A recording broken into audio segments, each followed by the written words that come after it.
que mejor los tipos de acometida de los que hemos estado mirando hace rato en esos gráficos, ¿no? En esos dibujos.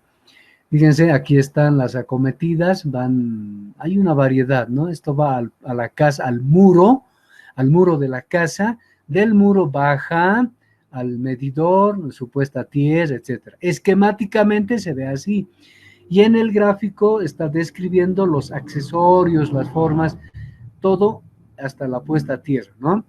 Esquemática, en diagrama, ¿no? De eléctrico.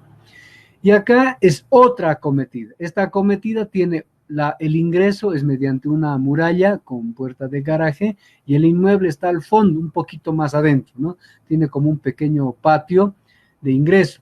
En ese caso necesitas un poste auxiliar que te ayude a subir estos 7 metros mínimo de los que hemos hablado. Y aquí está, ¿no? Esta es la acometida, pues entra al poste este pequeñito, igual al medidor, del medidor supuesta tierra. Ahora, este es otro. La casa está mucho más adentro todavía, ¿no? Entonces, tampoco puede ir hasta allá, sino que acá, por ejemplo, tienes un enrejado que no te permite hacer mucho. Entonces, ahí lo que se hace es se instala o se planta otro poste que igual tiene que cubrir esa altura de los mínimos 7 metros, que es el que va a permitir darle el vano y la altura necesaria en la calle. ¿Para qué? Para que luego pueda conectarse. Aquí está todo el accesorio igual y en el mismo poste puede ir instalado el medidor con todos los accesorios que están dibujados. ¿Sí? Y bien, entonces, edificación con más de una acometida. Únicamente se permiten acometidas adicionales para los siguientes casos. No, aquí está. Exigidos legalmente por la autoridad competente, lo que yo les había estado anticipando. Razones técnicas sean necesarias más de una acometida. Hospitales, por ejemplo, ¿no? En hospitales muy grandes, complejos industriales o complejos comerciales, complejos hospitalarios muy grandes, con una sola acometida, pues puedes tener una caída de tensión hacia el fondo. Entonces tú alimentas dos, ¿no es cierto? De un extremo, de otro extremo, y entonces cubres todas las áreas para evitar que tengas caídas de tensión o llevar un cable demasiado grueso a demasiadas distancias, ¿no? Luego, la selección de los conductores en la acometida tiene 3 criterios. Y esto básicamente para todo tipo de conductores, ¿no?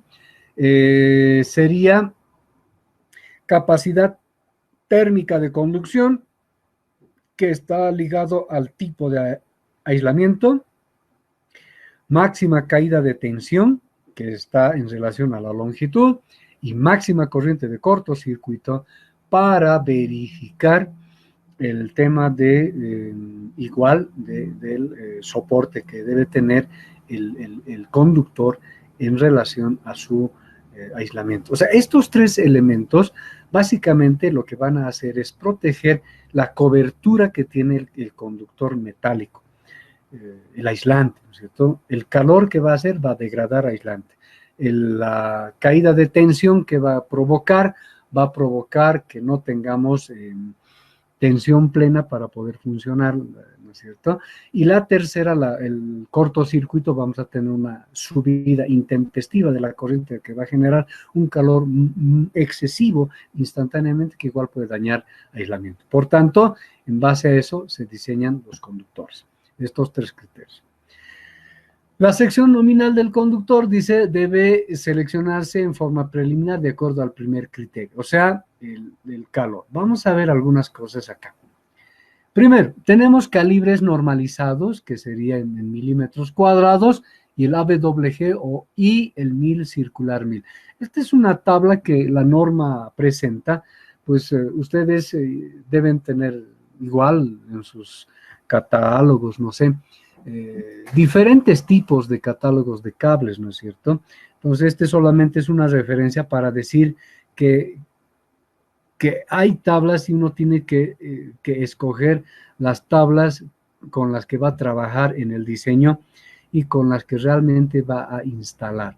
El emplazamiento de estos conductores tiene una variedad.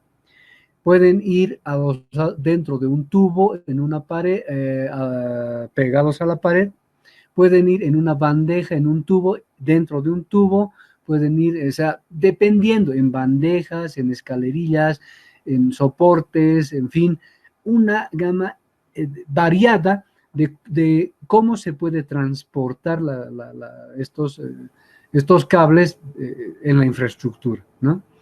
Ahora, la capacidad térmica de conducción, ¿qué tiene que ver? Con la temperatura ambiente, tipo de aislante y temperatura máxima admitida por el aislante, porque eso viene definido por el fabricante, tipo de instalación de los conductores y número de conductores agrupados, es decir, cuántos conductores voy a llevar por una bandeja, dentro de un tubo, etcétera, ¿no? Entonces son otros tres componentes. Luego voy a analizar en una tabla, que lo vamos a ver enseguida, eh, los efectos, mejor dicho, para efectos de aplicación de la tabla, dice, hay unas, mejor veremos la tabla, ¿no? Porque acá leer esto un poco complicado. Vamos a ver, el calibre, ¿sí? Aquí está el calibre del conductor, en este caso en AWG, ¿sí? Toda esta gama, ¿sí? Entonces, luego tenemos la sección del conductor y tenemos la capacidad de corriente en tubo y al aire libre. Siempre vamos a encontrar estas dos características, porque como hemos dicho que por efecto de calor es un criterio que hay que escoger los conductores, pues yo tengo que saber si ese conductor va a ir al aire libre, entonces tomo el valor, por ejemplo, hablemos de este conductor 14 que es el de iluminación. El 14 con una sección de 2.08 milímetros cuadrados, si voy a entubarlo, pues tengo que considerar que ese conductor va a soportar 15 va a poder transportar 15 amperios y va a soportar esa cantidad de corriente también. Pero si va al aire libre puede transportar un poco más de corriente, que en este caso son 20. Pero ojo, acá hay una tabla de referencia. En cada caso, porque no olviden que en cada tipo de conductor hay marcas y cada marca representa un tipo de fabricante. Y los fabricantes definen en sus tablas cuánto es el valor en ducto y cuánto es el valor al aire libre de ese conductor en ese calibre con ese aislamiento, porque los aislamientos pueden variar y vamos a ver que sí varían. Entonces debo ir a ese conductor que sí lo voy a usar, a sus características técnicas de fabricación y saber si lo voy a entubar cuánto permite y si lo voy a poner al aire libre cuánto lo permite. O sea, esto no lo tomen al pie muerto así de lo que está. Estos son referencias para darnos cuenta qué cosas vamos a encontrar en las tablas de conductores.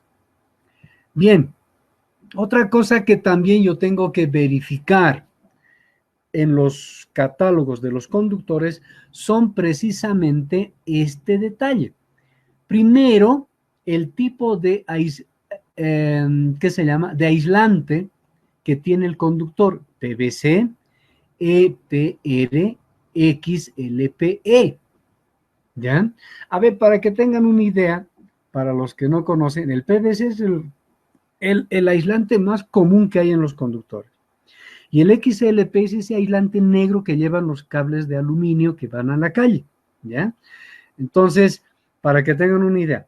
Ahora, el tipo de cable que yo voy a utilizar tiene también estas clasificaciones de aislantes y ese cable debe ser en ambiente y en suelo. O sea, fíjense que hay dos características. Va a variar qué cosa, el factor de corrección que voy a aplicar para ese conductor. Ya he definido el conductor en base a la corriente por potencia, ¿no es cierto?